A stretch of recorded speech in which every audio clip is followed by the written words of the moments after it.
गांव के एक कोने में मिट्टी से लिपा पुता एक छोटा सा घर था। वहीं रहता था रामू, एक ईमानदार गरीब किसान। उसकी दुनिया बस उसकी जमीन, उसकी पत्नी गौरी और मेहनत से भरी जिंदगी थी। लेकिन किस्मत ने जैसे कसम खा ली थी उसे तोड़ने की। गांव का धूर्त ठेकेदार जो अमीर और चालाक था, धोखे से रामू की पुश्तैनी जमीन हड़प लेता है। रामू को पता भी नहीं चलता कि कागजों पर उसके खेत किसी और के नाम हो चुके हैं। जब यह सच्चाई सामने आती है तो रामू का दिल टूट जाता है। अब न खेत है न कोई काम। वो पूरे दिन घर के आंगन में चुपचाप बैठा रहता है, आंखें सूनी, सपने बिखरे। गौरी ने देखा तो पास आकर बोली, रामू क्या हुआ, ऐसे चुप क्यों हो? रामू की आंखें भर आईं। धीरे धीरे उसने सारी बात बता दी, खेत, धोखा और बेबसी। गौरी भी चुप हो गई। दोनों की रसोई अब सूनी होने लगी थी। लेकिन एक चीज थी जो गौरी हमेशा बेहतरीन बनाती थी, पानी पूरी। उसकी हाथों की बनी पानी पूरी गांव में सबकी पसंदीदा थी। एक दिन गौरी की बचपन की सहेली कमला घर आई।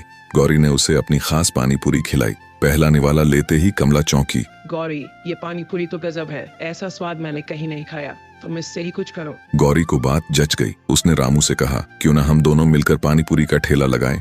रामू ने सोचा और आखिरकार हाँ कर दी। अगले ही दिन पुराने लकड़ी के पटरे को साफ किया गया, बर्तन मांजे गए और गौरी ने अपनी खास चटनी, मसाले और पानी तैयार किया। गांव के एक कोने में उन्होंने अपना छोटा सा पानी पूरी का ठेला खड़ा किया। आंखों में उम्मीद की चमक ली। लेकिन पूरा दिन बीता, एक भी ग्राहक नहीं आया। न कोई पास रुका, न किसी ने पूछा। गौरी के हाथ ठंडे पड़ गए और रामू की उम्मीदें डगमगाने लगीं। रात को रामू बोला, गौरी, लगता है ये भी हमारा काम नहीं। गौरी ने धीरे से कहा, अभी हार मत मानो, कल एक और जगह कोशिश करते हैं, स्कूल के सामने। अगली सुबह वे ठेला लेकर गांव के सरकारी स्कूल के बाहर पहुंच गए। बेल बजी, बच्चे निकले भागते हुए, हंसते हुए। तभी एक छोटा लड़का मुन्ना पास आया।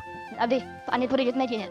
आज मैं 3 पूरी बेटा। गौरी ने प्यार से जवाब दिया। मुन्ना ने पहली पूरी खाई और उसकी आंखें चमक उठी। वाह, ये तो मजेदार है। अगले दिन मुन्ना 5 दोस्तों को लेकर आया, फिर अगले दिन 10। कुछ ही दिनों में पूरे स्कूल में गौरी के पानी पूरी की धूम मच गई। हर दोपहर स्कूल की छुट्टी होते ही बच्चों की भीड़ लग जाती। रामू पैसे गिनता, गौरी पानी भरती और पूरी बनाती। गांव में सब कहते, जिसका स्वाद बच्चों के दिल को जीत ले उसका भाग्य भी जरूर पलटेगा। कुछ ही महीनों में उनका ठेला एक छोटी सी दुकान में बदल गया। रामू ने फिर से मुस्कुराना शुरू किया। अब वो सिर्फ किसान नहीं था, वो एक संघर्ष करता था जो गिरा लेकिन फिर उठा।